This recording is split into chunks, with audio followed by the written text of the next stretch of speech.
My picture is of the duel between Alexander Hamilton and Aaron Burr, which is undoubtedly one of the most famous duels in American history. The duel occurred on July 11, 1804 in Weehawken, New Jersey, the place where Hamilton's son had been shot a year before. Hamilton moved to New York when he was 16 and became instantly involved in government and politics. He grew up as a poor orphan in the Caribbean. Both of his parents died, and he moved in with a cousin who later committed suicide.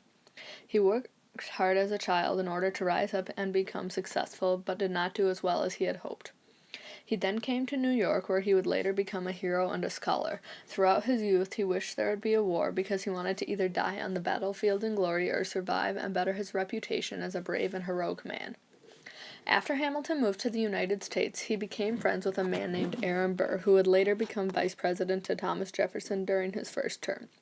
However, they very quickly became enemies due to a political rivalry and disagreements about political strategies and views.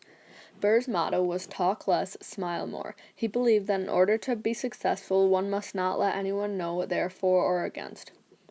He also thought that Hamilton talked way too much. Hamilton disagreed with this philosophy. Despite being friends, he believed that Burr stood only for himself and not the greater good of the public. Hamilton was very vocal about his opinions of Burr and openly insulted him. This caused Burr to despise Hamilton.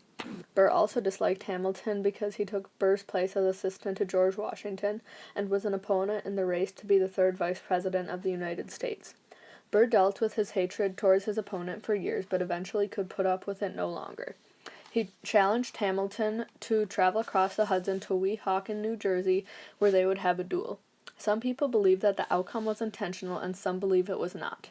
Burr shot Hamilton right between the ribs and caused Hamilton's death the next day. Many people believe this was not intentional because Burr was known to be a terrible shot, and during this time period, guns were not very accurate.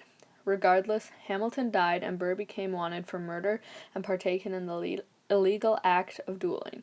Although I have no personal connection to this event, I chose it because I believe it is a very interesting and important time in American history.